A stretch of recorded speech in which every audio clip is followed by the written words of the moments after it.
9th A. அடுத்தது 10th question. An AP consists of 31 term. ஓகேங்களா? If it is 6th term is M, then the sum of all the terms of this AP is என்ன வரும்ன்றாங்க. 16th term மட்டும் Mன்னு சொல்லிட்டாங்க. ஆனால் மொத்தம் 31 term இருக்குது. எல்லாத்தையும் add பண்ணால் என்ன வரும் கேட்டிருக்காங்க. கொடுத்துருக்கிறது n = 31 term இருக்குதுன்னு சொல்லிட்டாங்க. T16 வந்து எத்தனை கொடுத்துருக்காங்க, எம்முன்னு கொடுத்துருக்காங்க. ஓகேங்களா? 16th term வந்து எம்முன்னு கொடுத்துருக்காங்க. ஸோ 16th termக்கான ஃபார்முலாவை நான் எழுதுகிறேன், n + 15d. ஓகேங்களா? நமக்கு தெரிஞ்ச formula Tn = a + n - 1 × d. So இந்த ஃபார்முலா படி T16 = n + 15d. ஓகேங்களா? T16ன்றது நம்மளுக்கு என்ன சொல்லியிருக்காங்க, m அப்படின்னு கொடுத்துருக்காங்க. So m = n + 15d. Okay. Next நம்மளுக்கு என்னது, எல்லா டேர்மையும் இந்த 31th டேர்மையும் ஆட் பண்ணால் என்ன வரும் அப்படின்னு கேட்டிருக்காங்க. ஸோ T31, அதாவது n வந்து 31, அப்போ S31 ஆட் பண்ணணும். ஓகேங்களா? அப்போ SNக்கான ஃபார்முலா நம்மளுக்கு தெரிஞ்சது n/2 2a + n - 1 × d. So இதுதான் SNக்கான ஃபார்முலா. இந்த ஃபார்முலாவை படி நான் இங்கே S31 போட்டேன் அப்படின்னா 31/2 2a + 31 - 1 30d. சரியா? ஸோ இப்போ 31/2 இதிலிருந்து 2வை நான் வெளியே எடுக்கிறேன். என்ன வரும், a + 15d மாறுமா? ஸோ இதுலேருந்து 2வும் இதுலேருந்து 2 ரெண்டுக்கும் காமனாக ஒரு 2 எடுக்கிறேன். கரெக்டாக? ஸோ 2 போச்சுன்னா 15 × 2 30, a × 2 2a. ஸோ 2வும் 2வும் கேன்சல். இங்கே பாருங்கள், 31 × a + 15d.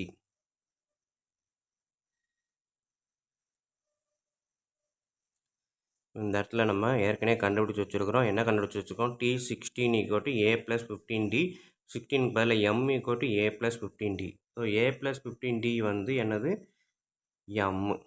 ஸோ அப்போ 31m அப்படின்றது இருக்கக்கூடிய 31 டேர்மையும் ஆட் பண்ணோம் அப்படின்னா நமக்கு கிடைக்கக்கூடிய ஆன்சர். ஓகேங்களா?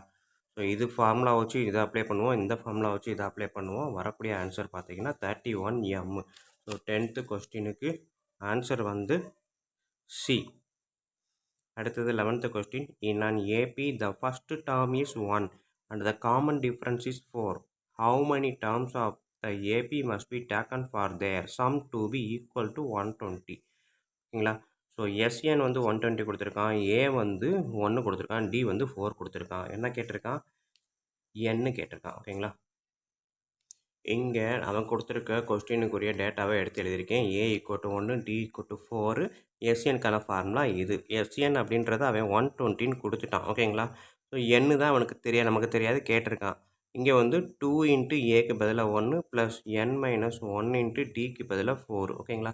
ஸோ இப்போ இதை அப்படியே நான் எக்ஸ்பேண்ட் பண்ணுறேன். n/2 2 × 1 2, n × 4 + 4n - 1 × 4 -4. ஓகேங்களா?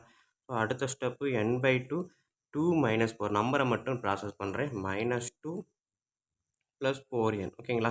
ஸோ இப்போ இதிலேருந்து நான் 2வை காமனாக எடுத்தால் என்ன எடுக்கலாம், 2வை வெளியில் எடுக்கிறேன்.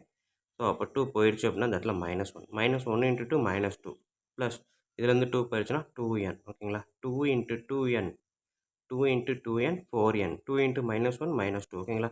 இந்த 2வும் கேன்சல் பண்ணிட்டேன். ஸோ 120 இங்கே இருக்குது. இப்போ இந்த எண்ணை உள்ளே மல்டிபிள் பண்ணுங்கள். -n + 2n² = 120. தெரியுதா? ஓகே, கரெக்டாக இருக்குது. ஸோ இதுக்கு அடுத்த ஸ்டெப்பு நான் இந்த சைடு செய்கிறேன். 2n² ஃபஸ்ட்டு எழுதுகிறேன். இந்த -n ரெண்டாவது டேர்மாக எழுதுகிறேன். இந்த 120 அந்த சைடு வரும்போது -120 = 0. ஓகேங்களா? ஸோ நம்மளுக்கு இருக்கக்கூடிய பாலினாமியல் ஈக்குவேஷன் வந்துடுச்சு. n2 n² - n + 120 அப்படின்னு கிடச்சிருக்குது. ஸோ இதிலிருந்து என்னோட வேல்யூவை நம்ம கண்டுபிடிக்கணும். நம்ம ஏற்கனவே தெரியும், என்னோட வேல்யூ கண்டுபிடிக்கிறதுக்கு ஃபேக்டரைசேஷன் பண்ணுவோம். இந்த ஈக்குவேஷனை ஃபேக்டரைசேஷனுக்கு எப்படி பண்ண போகிறோம் பாருங்கள். 120 - 120 முன்னாடி ஒரு 2 இருக்குது. n²க்கு முன்னாடி நம்பர் வந்து அதையும் சேர்த்து தான் மல்டிபிள் பண்ணி வச்சுக்கணும். 2 × -120 அதான் 240. ஓகேங்களா? ஸோ 240 மல்டிபிள் பண்ணால் -240, ஆட் பண்ணால் என்ன நம்பரு, -1. ஓகேங்களா? ஸோ மல்டிபிள் பண்ணால் -240, ஆட் பண்ணால் -1. என்ன நம்பர் போட்டால் நம்மளுக்கு கரெக்டாக வரும் அப்படின்னு பாருங்கள். 15 அப்படின்னு போட்டோம் அப்படின்னாலுமே 15, 16 போடலாம். ஓகேங்களா? ஸோ 15, 16 போட்டு பார்த்தீங்க அப்படின்னா சாரி 15, 16 மல்டிபிள் பண்ணி பாருங்கள். 0, 9, 1, 5 240 வருது. ஸோ அடுத்தடுத்த நம்பர் போட்டால் தான் நம்மளுக்கு ஆன்சர் -1ல் வரும். அதாவது சிங்கிள் டிஜிட் 1ல் வரும். ஓகேங்களா? அதனால தான் அடுத்தடுத்த நம்பரை தான் யோசித்தேன். உங்களுக்கு இது ட்ரை பண்ண முடியலை அப்படின்னா ஒன்றும் பிரச்சனையே கிடையாது. 240 ஃபேக்டரைசேஷன் பண்ணுங்க. ஓகேங்களா? வழக்கம் போல் அழகா நம்ம இதை பற்றி யோசிக்கவே தேவையில்ல. இது எல்லாருக்கும் அழகா கைவந்த கலை. கட கட கடன்னு போட்டு போயிடலாம். ஸோ இப்போ பார்த்தீங்க அப்படின்னா இதெல்லாம் ஃபேக்டரைசேஷன். இந்த 240க்கு நம்மளுக்கு வந்து என்னது ஆட் பண்ணால் 1ன்ற நம்பர் வரணும். அது மைனஸா ப்ளஸ்ஸா அப்புறம் பார்த்துக்குவோம். அப்போ 1ன்றப்ப 2 அடுத்தடுத்த நம்பர் வர்ற மாதிரி இந்த நம்பர்ஸை பிரிக்கணும். So 2 into 2 into 2 into 2 into 3 into 5 இருக்க நம்பரை 2 அடுத்தடுத்த நம்பர் வர மாதிரி பிரிக்கணும் அப்படின்னா 2 2s are 4, 4 2s are 8, 8 2s are 16. So இங்கே பாருங்கள் 3 5s are 15. ஓகேங்களா? வந்துருச்சா? அழகாக வந்துடும். ஓகேங்களா? ஸோ 16 சாரி தெரியவே இல்லையா? ஓகே 16, 15 இந்த மாதிரி ஃபேக்டரைசேஷன் பண்ணி அதை நம்ம எடுத்து எழுதிட்டேன்.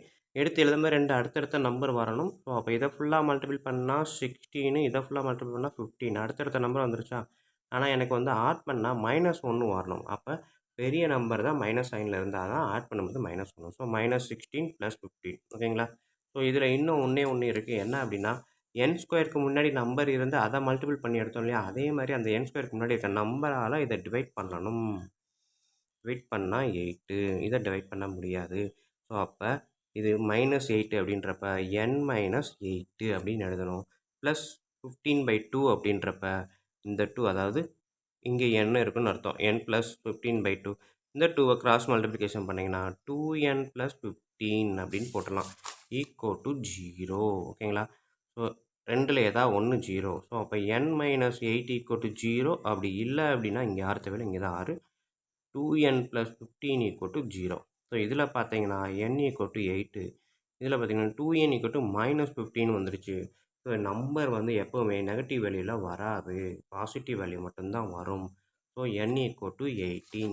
8 8th டேர்ம் வரைக்கும் சம் பண்ணால் நம்மளுக்கு ஆன்சர் 120 கிடைக்கும். ஸோ அதைத்தான் ஆன்சராக இங்கே கொடுத்துருக்காங்க. 11th சம் பாருங்கள். 8. ஓகேங்களா?